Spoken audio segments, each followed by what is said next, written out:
Audio Jungle.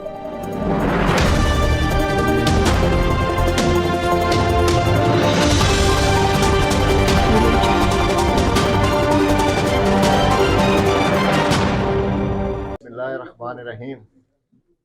जनाब, मैं मौलाना साहब का हसन भाई का बहुत शुक्रगुजार हूँ और बड़े इज़्ज़तदार लोग हैं।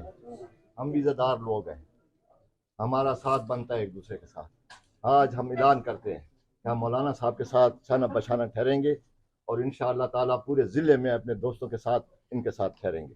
इंशाअल्लाह ताला अपने भाई जैसे हुक्म फरमाएंगे हम इनके साथ जमात का जो हुक्म होगा हम उसके पाबंद हैं। बिस्मिल्लाहिर्रहमानिर्रहीम। मैं सबसे पहले तो हज़रत मौलाना फजलुर रहमान साहब का और हमारे भाई मौलाना लुत्फ़ुर रहमान साहब का और मेरे भाई मौलाना असद साहब का, उबैद भाई, ज़िया भाई, सारों का मैं बहुत नहायत मशकूर हूँ कि उन्होंने हमारी काफ़ी जहन साजी भी की और हमें उन्होंने बड़ी इज़्ज़त दी, हमारे पास तशरीफ़ भी लाए और इंशाअल्लाह ताला अल्लाह के हुक्म से हम अपना जो 20-25 साल का हमारा सियासी कैरियर था, जो हमारे ख़ानदान की खिदमत थी, वो डी खान में किसी से भी ढकी छुपी नहीं है,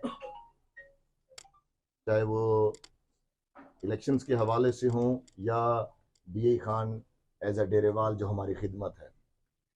इंशाअल्लाह ताला मैं मौलाना साहब का नहायत मशकूर हूँ। जैसे वालिद साहब ने कहा कि जितने भी शुक्र अल्हम्दुलिल्लाह मेगा प्रोजेक्ट्स हैं, जितनी भी चीज़ें जो डी खान में आई हैं, वो तकरीबन सारी की सारी ही मौलाना साहब के फैज़ से आई हैं। बिस्मिल्लाहिर्रहमानिर्रहीम।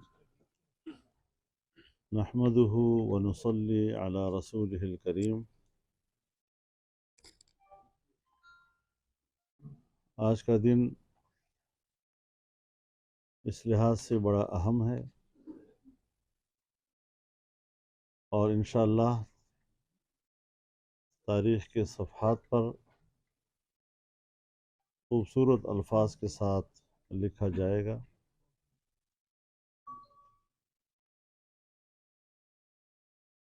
अलीज़ई ख़ानदान के नवाबज़ादगान हमारे लिए हमेशा मुअज़्ज़ज़ रहे हैं, काबिल एहतराम रहे हैं और एहतराम का रिश्ता इब्तिदा दिन से हमारा उनके साथ कायम है और आज ये बाज़ाब्ता तौर पर जमीयत उलमाए इस्लाम में शमूलियत का ऐलान कर रहे हैं। मैं दिल की गहराइयों से उन्हें खुशामदीद कहता हूँ। उनके इस फ़ैसले पर उनको मुबारकबाद भी देता हूँ। अपनी जमात में उनको खैर मक़दम कहता हूँ। जहाँ तक है डेरा इस्माइल ख़ान का ताल्लुक़, ज़ाहिर है ये हमारी धरती है, हमारे रगो रेशे में इसी मट्टी का ख़मीर मौजूद है। इससे मोहब्बत अपनी माँ से मोहब्बत के बराबर है और इसकी तरक्की के लिए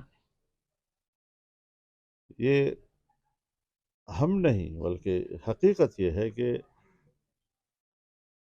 हज़रत मुफ्ती साहब रहमहुल्लाह ने यही तालीमात हमें दी